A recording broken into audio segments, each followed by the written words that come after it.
The year is 1996, a meteor struck the northern hemisphere, causing widespread ecological disaster throughout the world.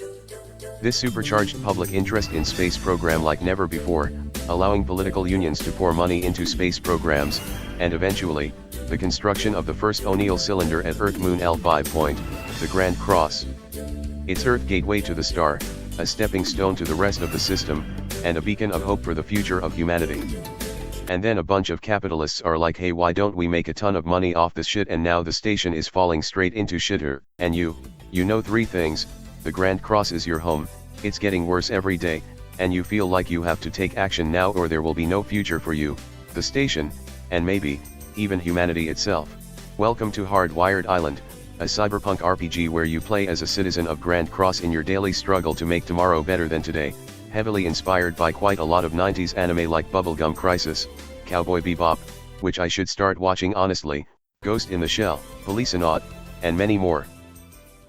Most cyberpunk settings basically show a vision of the future where technologies are used by the wealthy to oppress the weak, and there is nothing you can do about it besides murdering each other to fight for scrap and joining the power to secure power.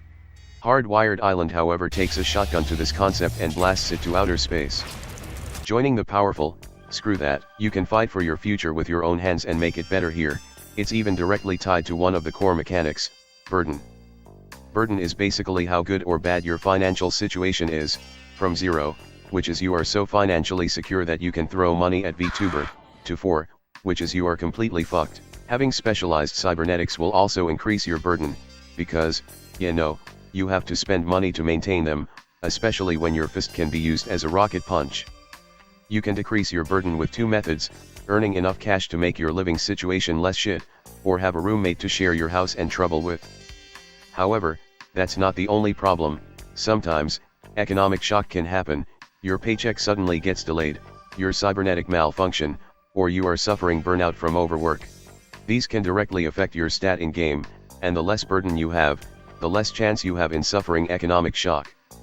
Heck, you want more money but your paycheck isn't enough, become a gig worker, earn some cash on the side as a cat maid, bounty reporter, or the goddamn mailman, but that also brings some repercussions to your life because gig economy is fucking unsustainable. These mechanics really bring out the struggle of living in an oppressed society, and in Hardwired Island, you can actively fight to improve it, directly influencing your financial situation in your character stat.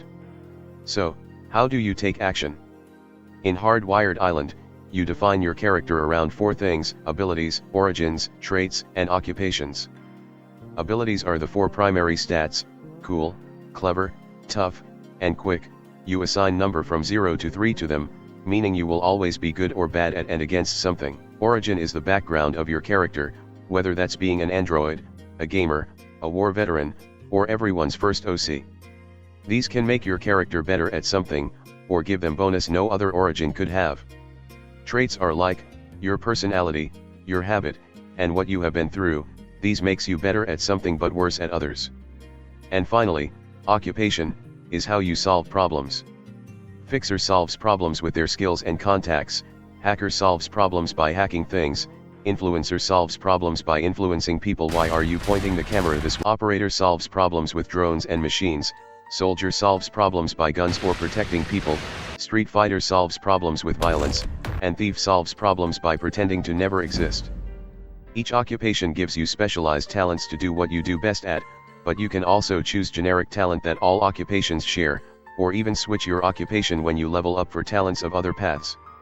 You can't do everything with just talents, however, you also have assets, things like guns, robot dog, cool bike, and cybernetics, ranging from cyber heart, emotion suppressor, and of course,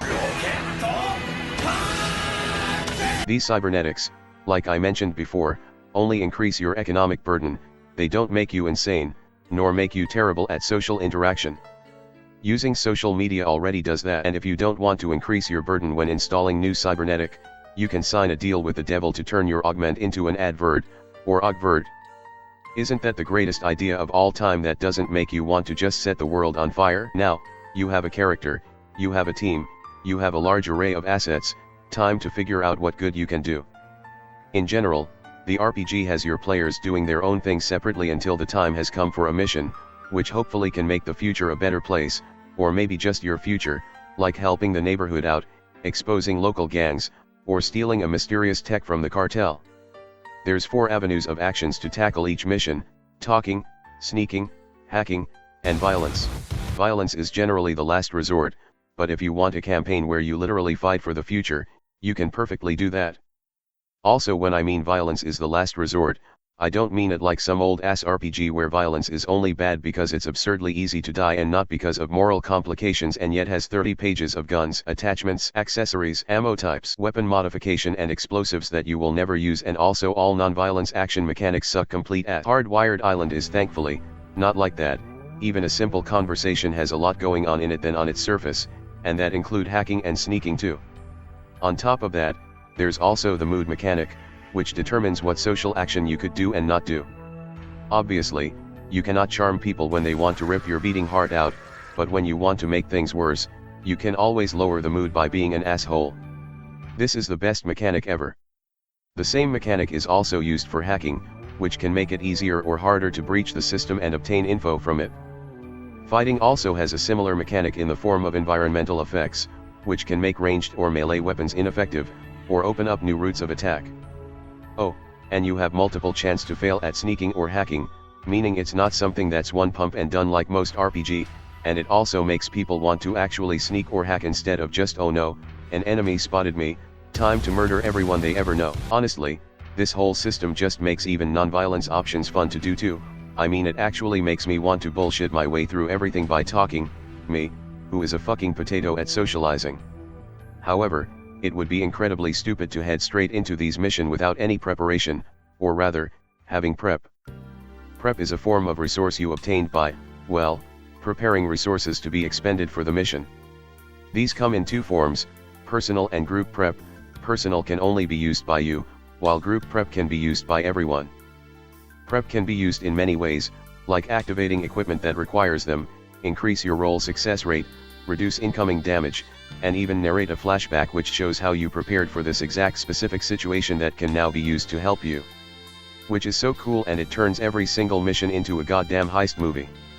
Also, if you ever get lost on thinking of a campaign with the book, the RPG comes with almost 200 pages of data on separated sections of the Grand Cross with their own distinct locations, communities, people, organizations, and even good fucking food stalls that sell amazing food no good restaurant could make, as well as info on the goddamn corporations and the people within that makes Grand Cross crap in the first place so you could hate them even more. Heck, you still have troubles deciding a campaign? Just look at the last few pages, there's one there for you already. So, what are you waiting for?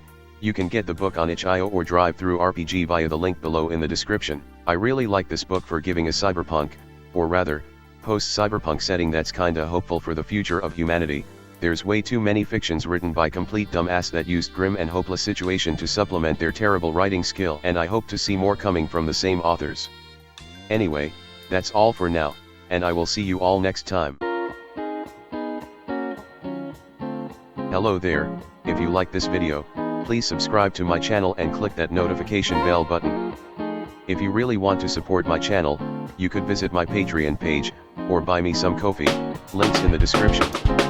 Anyway, have a nice day.